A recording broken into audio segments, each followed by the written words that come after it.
अब महाराष्ट्र के ठाणे जिले में स्थित हाजी मलंग दरगाह पर मंदिर होने का दावा किया जा रहा है। यह मामला अब राजनीतिक रूप लेने लगा है। इस मामले में अब महाराष्ट्र के मुख्यमंत्री एकनाथ शिंदे भी कूद गए हैं। उन्होंने हाजी मलंग दरगाह को मुक्त कराने की बात कही है। मलंगडाच्या बाबतीत देखील भावना आपल्या सगळ्यांच्या मला माहित आहे। या मलंगडामध्ये धर्मवीर आनंद दिघे साहेबांनी मलंगड मुक्तीचं आंदोलन सुरू केलं आणि आता जय मलंग श्री मलंग आपण म्हणू लागलो।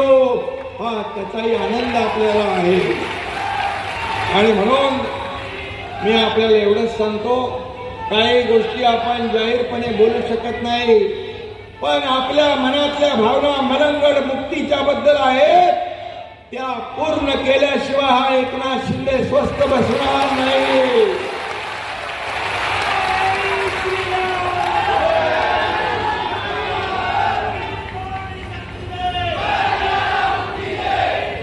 आणि म्हणून मी आपल्याला